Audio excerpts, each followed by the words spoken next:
Hello दोस्तों, स्वागत है आप सभी का एसक्यूब टीवी ग्लोबल पर। मैं हूं आपके साथ आपकी अपनी होस्ट रजनी। और आज एक बार फिर से मेरे साथ मौजूद है आयुर्वेदिक डॉक्टर, बहुत ही स्पेशल डॉक्टर रेणुका सिद्धापुरा। ये आज हमारे साथ मौजूद हैं एक बार फिर से हमारे शो पर, हमारे चैनल पर। हम इनका बहुत बहुत स्वागत करते हैं। और आज हम डॉक्टर रेणुका से बात करने वाले हैं हमारे शो पर आयुर्वेदिक जड़ी बूटियों के बारे में, जिसमें से कुछ जड़ी बूटी जो आज हम कवर करेंगे वो है अश्वगंधा, हल्दी, आंवला और गिलोय। तो चलिए बिना किसी देरी की शुरुआत करते हैं हमारे शो की। और इससे पहले कि हम शो की शुरुआत करें और इससे पहले कि हम डॉक्टर रेणुका से सवाल जवाब करें, हम एक बार फिर से डॉक्टर रेणुका का स्वागत कर लेते हैं हमारे शो पर और हमारे चैनल पर। डॉक्टर रेणुका, बहुत बहुत स्वागत है आपका। थैंक यू वेरी मच दर्शक मित्रों एंड एसक्यूबी टीवी की टीम, रजनी और आपके जो भी टीम के मेंबर्स है। इस प्लेटफॉर्म पे आप हर 15 दिन में ये आयुर्वेद रिगार्डिंग लोगों को अवेयरनेस करने का जो ये अच्छा एक अभियान आपने चलाया है, इट्स वेरी नाइस।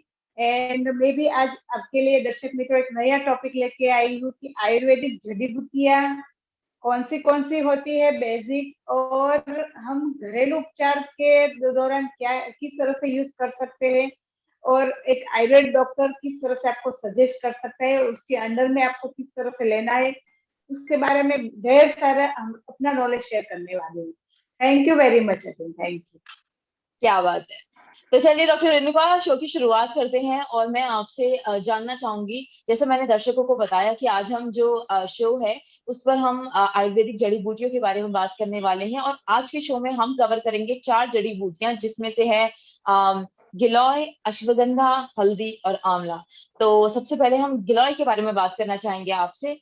तो डॉक्टर रेणुका, गिलोय जो है वो क्या है और कितना कितना महत्वपूर्ण है, उसका आयुर्वेद में क्या महत्व है, ये आप प्लीज हमारे दर्शकों को बताएं। गिलोय का अदर नेम्स में पहले बोलूं कि अमृता भी बोलते हैं उसको, पर्यायवाची नेम्स बोलते हैं जो अमृता, गुडुची, हिंदी में उसको गुडुची भी बोला जाता है। तो उसका नेम ही है अमृता, यानी कि अमृत। तो आयुर्वेद में एक संजीवनी बूटी भी कहा जाती है गिलोय को। कोई भी ऐसा डिसीज नहीं है कि वो गिलोय से क्योर ना हो पाए। ऑल ओवर डिजीज में हम गिलोय यूज कर सकते हैं। तो गिलोय का जो प्रभाव है कि भाई अमृत के समान कार्य करता है। इधर मैं एक बहुत अच्छा एग्जांपल दे सकती हूँ उसके लिए कि भी रामायण में जब लक्ष्मण जी को मूर्छाई तो उसने संजीवनी बूटी का यूज किया था। इसी तरह हम गिलोय को संजीवनी बूटी भी कह सकते हैं, क्योंकि रामायण में लक्ष्मण जी को इंस्टेंट मूर्छा से बाहर लाने के लिए संजीवनी बूटी बोला का यूज किया है।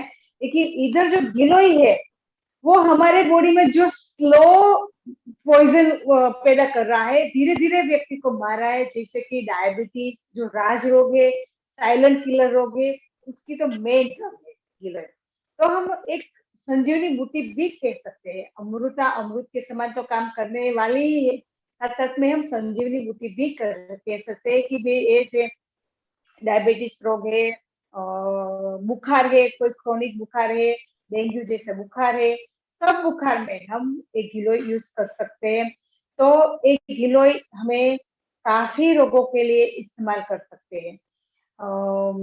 एग्जाम्पल बोलो तो गिलोय के जो गुण है उसमें एक बहुत अच्छा गुण है, महान गुण है, वो एंटीऑक्सीडेंट है।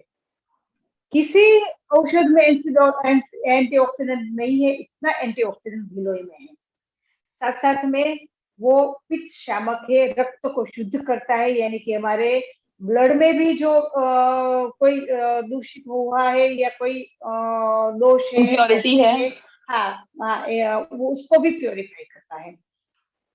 साथ साथ में वो एंटी इंफ्लेमेटरी ड्रग है और एंटी कैंसर ड्रग भी बोला गया है कि भी उसमें गिलोय का जो आप अगर रोज सेवन करते हो और या कोई डॉक्टर के अंडर में कोई आयुर्वेदिक अच्छे डॉक्टर की एडवाइस से आप सेवन करते हो तो कैंसर से भी हमें छुटकारा मिल सकता है। इतना उसका प्रभाव है, इतनी वो शक्तिशाली ड्रग है। तो कैंसर के लिए भी यूज करना बोला है, और एक तो एंटी इंफ्लेमेटरी भी ड्रग है और एंटी ऑक्सीडेंट ड्रग है, तो मेन तो ये गुण है। और कोई भी आयुर्वेद में बहुत अच्छी कम औषधियां इतनी है कि वो तीनों दोष पे काम करता है। आयुर्वेद वात पित्त कफ ये तीनों दोष पे ही काम करता है, लेकिन सब औषधियां इतनी ऐसी नहीं होती कि वो तीनों दोष में काम करते हैं। गिलोय एक ऐसी औषधियां है वो तीनों दोष में काम करती है। हम पित्त दोष के रिगार्डिंग कोई भी रोग हो या डिसीज हो उसमें भी गिलोय दे सकते हैं। कफ रिगार्डिंग कोई दोष हो या डिजीज हो उसमें भी गिलोय हम दे सकते हैं। और वायु के रिगार्डिंग कोई दोष हो डिजीज हो उसमें भी हम गिलोय छूट से उपयोग कर सकते हैं।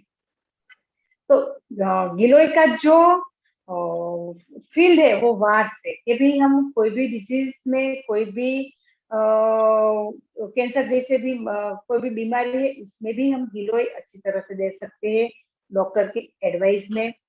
अभी ये तो हुआ उसका औषधीय गुण।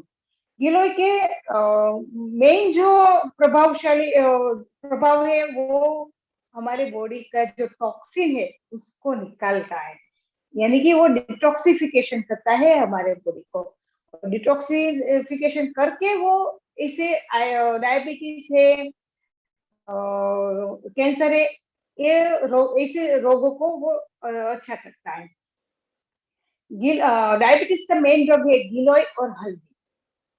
अगर कोई व्यक्ति हर रोज गिलोय और हल्दी का सेवन करता है तो उसका डायबिटीज टाइप 2 डायबिटीज 100% क्योर हो जाता है। इससे कितने सारे पेशेंट है कि हमने उसको डायबिटीज टाइप 2 डायबिटीज को भी क्योर किया है गिलोय जैसी। हम तो उसको सामान्य ही मानते हैं।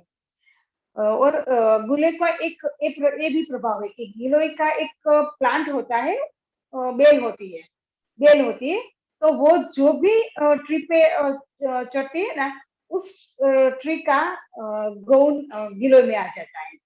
तो नीम की गिलोय वो सबसे अच्छी रहती है कि नीम के झाड़ पे जो भी गिलोय चढ़ती है, जो भी गिलोय होती है वो हमारे हेल्थ के लिए, हमारे औषधि के लिए, औषधीय जो गुण होते हैं कि नीम के सब जो औषधीय गुण होते हैं वो सब गिलोय में आ जाते हैं।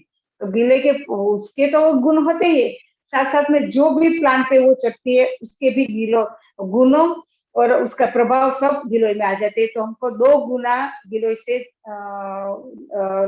लाभ प्राप्त होता है कि जो औषधि है गिलोय का खुद और साथ साथ में जो औषधि है।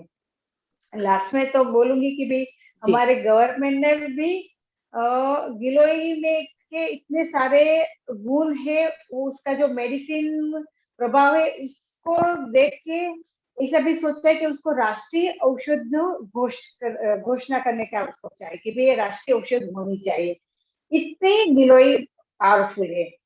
और कोरोना की महामारी जो अभी रिसेंटली हम उसमें से बाहर आए हैं, तो कोई व्यक्ति नहीं है ऐसा, कोई घर ऐसा नहीं है कि कोरोना की महामारी में हमने गिलोय का यूज नहीं किया हो।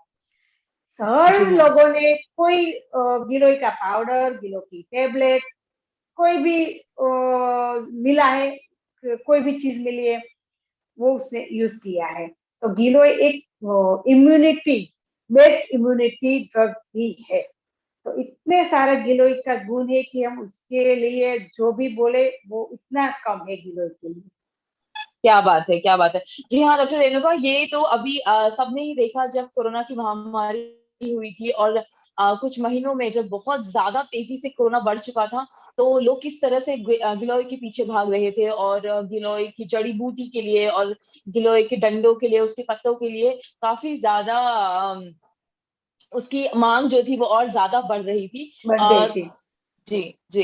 तो और साथ ही जैसे डेंगू जैसी बीमारियां हैं जिसमें इम्यूनिटी जो है वो बिल्कुल कम हो जाती है, उसमें भी गिलोय जो है वो काफी मदद करता है और काफी इम्यूनिटी पावर को बढ़ाता है। तो साथ ही आप ऐसी डिजीजेस बताएंगे हमारे दर्शकों को जिसमें आप अगर आप गिलोय का इस्तेमाल करते हैं और गिलोय को प्रयोग में लाते हैं तो आपकी उस बीमारी से आपको छुटकारा मिल सकता है, जैसे डेंगू है और तरह तरह के वायरसेस हैं। गिलोय किस तरह से पहले लिया जाती है, मैं उसके बारे में बताऊं दर्शक मित्रों को। जी गिलोय सत्व, गिलोय स्वरस, गिलोय पाउडर, गिलोय टेबलेट, और गिलोय के साथ मिली हुई काफी जड़ी बूटियां होती है। वरुणादि काढ़ा है, तो वो जो हम आयुर्वेदिक औषधियां है, तो वो तो शायद दर्शक मित्र को नहीं पता चलेगा, लेकिन ये रूप में हम सब रूप में गिलोय ले सकते हैं। इसमें गिलोय सत्व 500 ग्राम जितना गिलोय होता है ना, तो 50 ग्राम जितना गिलोय सत्व निकलता है। एकदम इम्यूनिटी बूस्टर है। कैंसर गिलोय उसमें हर रोज 50 ग्राम जैसा गिलोय पाउडर या गिलोय का जूस लेना है एवरी डे, सुबह शाम 2 टाइम में तो अच्छा है, या एवरी डे ले रेणुका सकते जी, हैं, तो स्किन डिजीज वाले रेणुका भी। जी, यस। रेणुका जी, इसमें कनेक्शन प्रॉब्लम हो रही है, एक मिनट, कनेक्शन प्रॉब्लम थोड़ी हो रही है, थोड़ा यस। नेटवर्क। जी हाँ, अभी आप विधि बताइए प्लीज दोबारा से, क्योंकि वो कनेक्शन इशू हुआ तो बिल्कुल सब गायब हो गया। ओके। जी। गिलोय की यूजेस से शुरू करूँ ना। हम्म। तो गिलोय हम गिलोय सत्व ले सकते हैं, गिलोय पाउडर ले सकते हैं, गिलोय स्वरस ले सकते हैं, उसका जूस भी ले सकते हैं, और गिलोय टेबलेट भी आती है, टेबलेट के रूप में भी हम ले सकते हैं, और आयुर्वेदिक अदर औषधियों से मिलाकर भी हम ले सकते हैं। जी। तो ये 5 फॉर्म में हम गिलोय ले सकते हैं। कैंसर जैसे जो रोग है, उसमें हम गिलोय सत्व देते हैं। गिलोय सत्व का पाउडर से 10 गुना गिलोय सत्व का इफेक्ट है, लेकिन इसमें हमको प्योरिटी अवश्य ही चेक करनी पड़ती है, क्योंकि गिलोय 500 ग्राम पाउडर होता है, उसमें जो प्रिपरेशन है वो काफी टाइम टेकिंग है, और वो प्रोडक्शन जो 500 ग्राम गिलोय होती है ना, फ्रेश गिलोय, उसमें से 50 ग्राम या 40 ग्राम जैसे ही गिलोय सत्व निकलता है। इसलिए बाजार में जो भी गिलोय सत्व मिलता है वो शायद ट्रस्टेड हो या नहीं हो, या कोई अच्छी तरह से बनाता है उससे, या घर पे भी बना सकते हैं, लेकिन उसकी जो प्रोसेस हो काफी नॉलेज हो तो ही हम बना सकते हैं, या काफी टाइम टेकिंग है। तो गिलोय सत्व का अच्छा हमें रिजल्ट चाहिए तो ट्रस्टेड वाला होना चाहिए, कोई अच्छी तरह से कोई बना लेता है तो उसके पास से ही लेना है, तो ही हमें अच्छी रिजल्ट मिलेगा। तो गिलोय सत्व हमें कैंसर जैसे रोग में यूज कर सकते हैं। जूस और पाउडर हम स्किन डिजीज में, कोई भी स्किन डिजीज, रक्त के रिलेटेड, हमारे जो ब्लड है वो उसमें जो अशुद्धि है उसके रिलेटेड जो भी स्किन डिजीज है, उसमें भी हम गिलोय जूस ले सकते हैं, गिलोय पाउडर ले सकते हैं। हर रोज सुबह शाम 1-1 चम्मच गिलोय पाउडर या गिलोय जूस 50 ml जैसा गिलोय जूस लेना है एवरी डे। तो कोई भी एक्जिमा हो, सोरियासिस हो, ट्रिकेरिया हो, एलर्जी के कोई डिजीज हो, इसमें कोई भी डिजीज में हम गिलोय ले सकते हैं, लेकिन हर रोज लेना है उसको।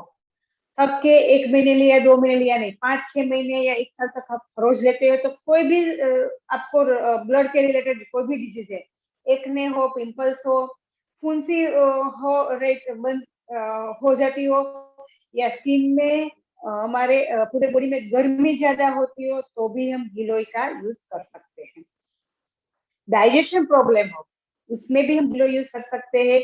डेंगू, मलेरिया, टाइफाइड जैसे बीमारी हो, कोई भी फीवर है, कोई भी फीवर फीवर जो बार बार, किसी लोग को तो बार बार फीवर आ जाती है, साल में एक बार टाइफाइड हो गया है, साल में 2 बार 3 बार टाइफाइड हो जाता है, बार बार हो जाता है, डेंगू जैसे भी बीमारी है, तो इस कोई भी फीवर हो, इसमें आप 3 महीने तक गिलोय टेबलेट का सुबह शाम 2-2 टेबलेट का डोज कर डालते हो 3 महीने तक, तो ये सब बुखार से आपको छुटकारा कायम के लिए मिल जाता है। हेडेक रहता है, किसी को पित्त का हेडेक रहता हो, तो पित्त बॉडी में ज्यादा बढ़ गया, तो भी आप गिलोय जूस या गिलोय सत्व या गिलोय टेबलेट का सेवन कर सकते हो सुबह शाम, 2-2 टेबलेट। 3 महीने का कोर्स रहता है, 3 से 4 महीने का कोर्स कर डालो, तो हेडेक का भी, पित्त के रिगार्डिंग जो हेडेक है उसका प्रॉब्लम आपको टाइम के लिए सॉल्व हो जाता है। डाइजेशन के लिए भी अच्छा है, कैंसर के लिए। डायबिटीज का रोगी, जो डायबिटीज रोगी है, वो रोज गिलोय पाउडर लेता है, और साथ साथ में हल्दी पाउडर लेता है और हनी के साथ मिला के, डायबिटीज वाले लोग को हनी नहीं यूज कर सकते, उसको प्लेन ही लेना है, आंवला का जूस ऐड करना है उसको। और स्किन वाले कोई भी है उसको हनी के साथ ले सकते हो, लेकिन डायबिटीज वाले लोग को आंवले के साथ, जो हर रोज वो गिलोय, हल्दी और आंवला का सेवन करता है, तो डायबिटीज आएगा नहीं। आया है टाइप 2 डायबिटीज, तो वो भी हर रोज रेगुलर यूज करेंगे तो चला जाता है। और ओके। गिलोय की एक बहुत अच्छी टेबलेट है, रसायन चूर्ण और रसायन टेबलेट। उसमें पड़ता है गिलोय, गलो, गोखरू, आंवला। इसमें गिलोय पड़ता है, गोखरू पड़ता है और आंवला पड़ता है। कोई कुछ भी डिजीज नहीं है, कोई भी नहीं है, हमारी एज 45 के आसपास है, उसके बाद हम हर रोज रसायन टेबलेट लेते हो या हर रोज रसायन चूर्ण 1 चम्मच डेली सुबह में लेते हो, तो आपके पूरे बॉडी में रिजुविनेशन होता है, आपकी स्किन पे जाई नहीं पड़ती है, स्किन टाइटनिंग होती है, स्किन का कलर टोन भी इम्प्रूव होता है, बार बार नहीं आता है, सब कोई टॉक्सिन हमारे बॉडी में नहीं रहता है। इतना ऑक्सीड है, इतना पावरफुल है ये रसायन चूर्ण, जिसमें गिलोय पड़ता है। तो ओके। गिलोय का जितना हम उसके बारे में जितना बोले इतना कम है। अच्छा, क्या बात है। तो जैसे आपने बताया कि जो गिलोय है वो बहुत ही महत्वपूर्ण जड़ी बूटी है, और किस तरह से जो भारत सरकार है वो भी उसे एक राष्ट्रीय औषधि औषधि के को घोषित करना चाह रही है, और क्योंकि वो इतना ज्यादा फायदा करता है एक Yes. इंसान को और मनुष्यों को। तो अब डॉक्टर रेणुका, इसके बाद हम जो हमारा अगली आयुर्वेदिक जड़ी बूटी है उस पर आते हैं, जिसका नाम है अश्वगंधा। तो हम अश्वगंधा के बारे में आपसे जानना चाहेंगे कि अगर आप हमारे दर्शकों को बताएं, अश्वगंधा जड़ी बूटी आयुर्वेद में कितना महत्व रखती है, और उसके क्या क्या फायदे हैं, और वो किन किन बीमारियों से लड़ने में मदद करती है। Yes. अश्वगंधा का मीनिंग ये है कि अश्व की तरह जो शक्ति देता है। अश्वगंधा से हमें बॉडी को एनर्जी मिलती है, शक्ति मिलती है। जिस तरह से गिलोय से इम्यूनिटी मिलती थी, इस तरह से अश्वगंधा से हमें बॉडी को शक्ति मिलती है। जो लोग कमजोर है, उस उन लोगों को अश्वगंधा का सेवन करना चाहिए। शरीर में कमजोरी आई है, शरीर में कृष्णता आई है, अश्वगंधा का दोनों रोल है। शरीर जिन लोगों का शरीर का वजन नहीं बढ़ता है, तो भी अश्वगंधा यूज होता है, और मोटापा दूर करने के लिए भी अश्वगंधा यूज होता है। दोनों के लिए अश्वगंधा यूज होता है, लेकिन किस तरह से लेते हो उस हिसाब से उसका रिजल्ट मिलता है। वो आपको अच्छे आयुर्वेदिक डॉक्टर के अंडर में कंसल्ट करके ही लेना पड़ता है, तो ही आपको अच्छा रिजल्ट मिलता है मोटापे के लिए और हमारे शरीर की जो खुशता है उसको दूर करने के लिए। अश्वगंधा आंखों की जो आंखों की बीमारी है, आंखों के में जाखापन दिखाता हो, आंखों के नंबर हो, उसको कम करने के लिए भी अश्वगंधा यूज होता है। डाइजेशन प्रॉब्लम होए तो भी हम डाइजेशन प्रॉब्लम को दूर करने के लिए भी हम अश्वगंधा का यूज कर सकते हैं। हमारे नर्व्स का प्रॉब्लम हो, बॉडी में कमजोरी आ गई हो, शरीर में थकावट आती हो, और हमारा लो बीपी हो जाता है, किसी लोगों को लो बीपी की प्रॉब्लम रहती है, तो उन लोगों को हर रोज सुबह शाम 1-1 चम्मच अश्वगंधा का सेवन करना चाहिए। लो बीपी में भी अश्वगंधा कारगर है। अच्छी तरह से खाते हो, डाइजेशन नहीं होता है, तो उसमें भी सुबह शाम एक चम्मच अश्वगंधा का सेवन करते हैं तो डाइजेशन पावर भी अच्छा होता है। और कब्जी का प्रॉब्लम हो तो भी हम अश्वगंधा यूज कर सकते हैं। कब्जी का प्रॉब्लम भी वो जड़मूल से दूर करता है अश्वगंधा। पेट में कीड़े हैं तो बेहड़ा पाउडर के साथ हम अश्वगंधा का सेवन करते हैं, तो पेट के कीड़े भी दूर हो जाता है, हमारे जो कृमि है वो भी दूर हो जाता है। और मस्कुलर पेन हो कि कोई लोग गिर गए और चोट आई है बॉडी में और पेन हो रहा है, उसमें भी हम अश्वगंधा यूज कर सकते हैं। जो मुड़ मार होता है उसमें हम अश्वगंधा का सेवन करते हैं सुबह शाम 1-1 चम्मच, तो भी वो दुखा हुआ है, पेन है, वो भी चला जाता है अश्वगंधा।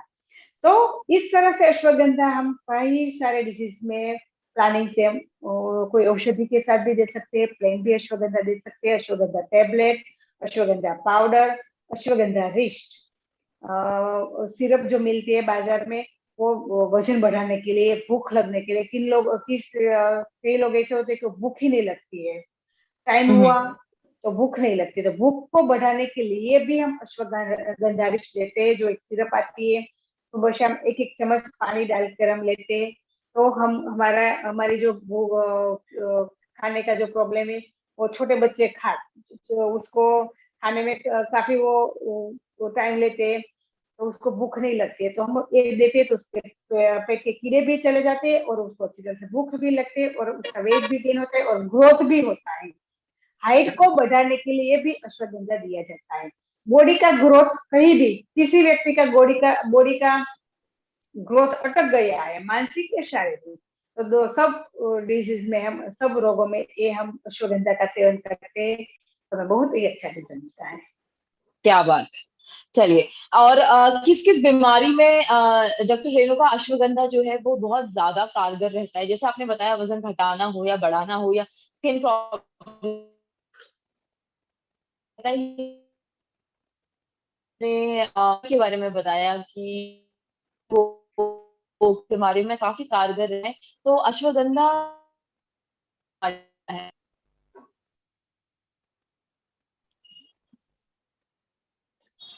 अश्वगंधा रोगों को देखे तो अपचन अपचा हो उसमें, कृमि रोग में, मस्कुलर रोग में, पेन में, इंडाइजेशन में और कॉन्स्टिपेशन में, ये सब रोग में हम अश्वगंधा दे सकते हैं। Okay okay. चलिए, इसके बाद अब आगे बढ़ते हैं हमारे अगली जड़ी बूटी की ओर, जो है हल्दी। तो जैसा कि हम जानते हैं कि हल्दी जो है वो हर किसी के घर में पाई जाती है, और खाने में अगर जब तक हल्दी ना हो तब तक स्वाद नहीं आता। तो हल्दी जो है वो इतनी महत्वपूर्ण क्यों है, और हल्दी के क्या कुछ फायदे हैं, और अगर खाने में हल्दी ना हो तो कितनी परेशानियां हो सकती हैं, ये आप प्लीज हमारे दर्शकों को बताएं। नेचुरल हल्दी एक हमारी आयुर्वेदिक नेचुरल स्टीरोइड भी बोल सकते हैं हम, कि स्टीरोइड किस तरह से काम करती है, कि इंस्टेंट काम करती है, इस तरह से हल्दी भी इंस्टेंट काम करती है हमारे लिए। हल्दी में जो एक सुगंध द्रव्य और एक जो घटक द्रव्य है, उसमें एंटी बैक्टीरियल ड्रग है हल्दी है, कि जहां भी एंटीबायोटिक, जो आज के एंटीबायोटिक यूज हो रहे हैं, उसकी इंस्टेड में हम हल्दी का यूज कर सकते हैं। मोच लगी हो या कोई स्कार हो गया है, उसमें हम पहले के जमाने में हल्दी तुरंत ही लगा देते थे, तब तो एंटीबायोटिक थी नहीं, तो तब तुरंत ही हम वहां हल्दी लगा देते थे। तो दैट मीन्स उसका रोल है कि वो एंटीबैक्टीरियल का काम करते हैं, कि वहां इंफेक्शन को कम कर देता है। तो बॉडी में जहां भी इंफेक्शन का चांस होता है, वहां हम हल्दी यूज कर सकते हैं। उसमें एक मैक्स एंटीबैक्टीरियल है, स्टीरॉइड भी बोल सकते हैं, एंटी फंगल भी है हेल्दी, और साथ साथ में कई गुण है। उसका जो टेस्ट है वो कटु है, तो कटु का रोल है, ये कटु यानी कि तूरा रस। तूरा रस है कि वो ब्लीडिंग को, तो बॉडी में कहीं भी जगह ब्लीडिंग है उसको स्टॉप करता है कटु रस। तो आपको कहाँ भी स्कार लग गई है बॉडी में, तो वहां आप हल्दी को लगा दो, तुरंत ही वहां का ब्लीडिंग बंद हो जाता है। साथ साथ में वो वहां इंफेक्शन भी नहीं लगेगा। तो इस तरह से हल्दी ब्लीडिंग को भी बंद करती है, और साथ साथ में एंटीबैक्टीरियल है, तो वहां का इंफेक्शन भी कम करेगी। जी। और हमारे जो किचन है, वो एक औषध घर ही है, तो कोई भी हम सुबह से उठते हैं और शाम तक जो भी रसोई बनाते, सब फूड में हल्दी आती है। क्यों आती है? क्योंकि इसके इतने सारे औषधीय गुण है कि वो हमारे बॉडी को एक इम्यूनिटी, हमारे बॉडी में एक इम्यूनिटी पावर बढ़ाता है। एंटीबैक्टीरियल तो है ही, तो हर रोज आप अगर हल्दी का सेवन करते हैं, तो हमारे बॉडी का एक नेचुरल इम्यूनिटी पावर बढ़ेगा। किसी शरीर में कफ है, अस्थमा का पेशेंट है, कफ का पेशेंट है, एलर्जिक खांसी है, स्किन डिजीज में भी हल्दी इतना उपयोगी है। अस्थमा का पेशेंट है, बॉडी में कफ बनता है, छोटे बच्चे होते हैं तो कफ बनता है ज्यादा, उसको नेचुरली बनता है, तो हम उसमें हल्दी का ही यूज, अभी अभी के समय में देखो तो सब लोगों अपने बच्चों को हल्दी वाला दूध पिलाने लगे, आफ्टर कोविड तो खास। पहले के समय में तो देते ही थे, लेकिन आफ्टर कोविड के बाद तो खास सब लोग हल्दी वाला दूध पीने लगे और अपने बच्चों को पिलाने लगे। इसमें भी फॉरेन कंट्री में तो खास हल्दी का यूज होने लगा है, क्योंकि उसको पता चल गया है कि हल्दी में कितने औषधीय गुण है। हम कोरोना का इन्फेक्शन का एग्जाम्पल है तो हम बता सकते कि हमारे देश में जितने लोग हैं, कि हमारे जो इतने करोड़ लोग हैं, उसके अपेक्षा में यूएसए में देखे कि भी बाहर की कंट्री में देखे तो वहां के लोग की संख्या में, जनसंख्या में हमारे जनसंख्या काफी बड़ी है। उसके हिसाब से वहां जो कोरोना के केस आए थे और जो डेथ रेशियो था, उसके सरकार अपेक्षा में हमारे देश के जो डेथ रेशियो और कोरोना के केस हम लोगों की अपेक्षा ही जो बोले कि भी उससे जो कंपैरिजन करे तो काफी कम है हमारे देश में। तो उसका एक ही रीजन है कि हमारा जो औषधालय है, हमारा जो किचन है, हम हर रोज एंटीबायोटिक खा रहे हैं हल्दी के द्वारा। तो उसके हिसाब से हमारा जो इम्यूनिटी पावर है, हमारा जो रोग प्रतिकारक शक्ति है, इसके हिसाब से ही है कि सब जगह सब लोगों ने हर रोज तो हल्दी खाते थे, लेकिन कोरोना में उसका उपयोग बढ़ा दिया है। हमने तो बढ़ा दिया है, साथ साथ में फॉरेन कंट्री के वाले लोगों ने भी बढ़ा दिया है। तो हल्दी का रोल इतना बड़ा है कि भी मेन हमारा जो बॉडी है, हमारा बॉडी की इम्यून सिस्टम है, उसको अच्छी तरह से रखती है हल्दी। और हमारे साथ साथ में हमारी स्किन को भी ग्लो करती है, इम्प्रूव करती है, हमारे ब्लड को प्योरीफाई करती है। क्या बात है, क्या बात है। चलिए, इसके बाद आपने हल्दी के बारे में इतने अच्छे से एक्सप्लेन किया, तो एक आखिरी जड़ी बूटी जिसके बारे में आज हम बात करने वाले हैं वो है आंवला। तो आंवला के बारे में आप हमारे दर्शकों को बताएं कि उसका क्या महत्व है और क्यों वो इतना ज्यादा फायदेमंद भी होता है। साथ में अगर उसके हम स्वाद की बात करें तो वो काफी कड़वा होता है, लेकिन फायदों की बात करें तो जितना वो स्वाद में कड़वा है उतना ही वो फायदे में काफी लाभकारी है। तो उसके बारे में आप हमारे दर्शकों को बताएं। यस, आंवला मैंने अभी गिलोय बोला, तब मैंने आंवला का भी मेंशन किया कि भी डायबिटीज, तो आंवला भी इसमें आ जाता है। डायबिटीज एक राजरोग है, साइलेंट किलर रोग है, हमें दिखता नहीं है, लेकिन धीरे धीरे वो व्यक्ति को मार रहा है, कि नए नए इंटरनल ऑर्गन को डैमेज करता है। तो आंवला, हल्दी और गिलोय तीनों इतने अच्छे ड्रग है कि अगर आप हर रोज सेवन करते हो तो कोई साइड इफेक्ट नहीं है और आपको रोगों से बचाता है। आंवला में 5 रस है, मधुर, अम्ल, लवण के सिवाय 5 रस है, मधुर, अम्ल, कटु, तिक्त, कषाय। यानी कि 5 रस है, सिर्फ लवण रस नहीं है, यानी कि सोल्टेड नहीं है। आयुर्वेद में बोला गया कि आपको अगर हेल्दी रहना है तो 6 रस का सेवन हमें नियमित करना चाहिए, तो ही हमारे बॉडी में सब दोषों का बैलेंस रहेगा, सब धातुओं का बैलेंस रहेगा। सिर्फ सोडा नहीं, बाकी के 5 रस आंवले में है, इसलिए हमें हर रोज तो नहीं सेवन करो तो भी चलेगा, लेकिन उसकी सीजन आई है तब आंवले का सेवन करो तो हमारे शरीर के लिए बहुत ही फायदेमंद रहता है। लेकिन आंवला किस तरह से सेवन करना है वो आपकी प्रकृति पर भी जाता है, क्योंकि किसी की प्रकृति ऐसी होती है कि वो आंवले का जूस डाइजेस्ट नहीं कर पाता है, तब हमें उसमें अदरक का रस डाल के, सॉल्ट डाल के हम ऐसी कोई प्रिपरेशन बनाते, या कोई अच्छे आयुर्वेद डॉक्टर को कंसल्ट करके आप आंवले का सेवन कर सकते हो। तो आंवला आंवला का गुण है रसायन कर्म करने का, हमारे बॉडी को नया बनाने का, रिजुवनेशन करने का। जिस तरह से गिलोय का गुण था, इस तरह से ही आंवले का गुण है। तो आंवला भी हमारे बॉडी के लिए इतने ही अच्छा है कि भी हम उसको डायबिटीज जैसे रोग में तो दे सकते, साथ साथ में हमारे सब धातु को अच्छी रखने के, दोषों को भी बैलेंस में रखने के लिए हम यूज कर सकते हैं आंवला। ओके, ओके, क्या बात है। तो ऐसी कोई बीमारी है या ऐसी कोई परेशानी है, बीमारी अगर ना कहूँ या कोई परेशानी कहूँ, जिसके जो आपको हो और जिसके जिसमें आप आंवले का इस्तेमाल करें तो आपकी उस परेशानी से आपको निजात मिल सकता है? यस, डायबिटीज में तो हम दे ही सकते हैं। साथ साथ एसिडिटी वाले व्यक्ति, आंवला एक परम पित्त शामक भी है। तो एसिडिटी वाले व्यक्ति, ठंडा है, शीत है, तो एसिडिटी वाले व्यक्ति डॉक्टर की डॉक्टर के एडवाइस में आंवला का सेवन कर सकते हैं। और जिन लोगों को पित्त बन जाता है, खाने से भी पित्त बन जाता है, तो उन लोगों को भी आंवला का सेवन डॉक्टर के एडवाइस में कर सकते हैं। ब्यूटी प्रोडक्ट में, खास करके हेयर के लिए आंवला बहुत ही अच्छी औषधि है।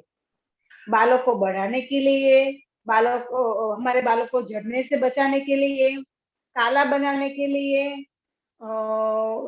उसकी जो थिनिंग प्रोसेस है, वो जो पतले बाल हो जाते हैं उसको, जो उसकी जो थिनिंग प्रोसेस है उसको कम करने के लिए भी हमें आंवला का सेवन कर सकते हैं, और बाहर का एप्लीकेशन भी हम दे सकते हैं आंवले का। तो इस और स्किन को, हमारी हमारी स्किन जो किसी लोगों को पित्त की वजह से स्किन ब्लैक हो गई हो, शाव बर्ननी हो गई हो, तो उसको आंवले का सेवन हल्दी के साथ जो रेगुलर सेवन करता है, तो बॉडी का जो पित्त है वो बैलेंस हो जाता है, और पित्त रिगार्डिंग जो भी डिजीज होता है वो आंवले से दूर हो जाता है। क्या बात है। Okay okay, thank you so much. बहुत बहुत शुक्रिया डॉक्टर रेणुका, एक बार फिर से एसक्यूब टीवी ग्लोबल पर आने के लिए, हमसे बात करने के लिए, और इतनी खूबसूरती और बेहतरीन तरीके से हमारे दर्शकों को इन सारी जड़ी बूटियों के बारे में समझाने के लिए और बताने के लिए। दोस्तों अभी के लिए इतना ही। आप सभी देखते रहिए और सब्सक्राइब कीजिए एसक्यूब टीवी ग्लोबल।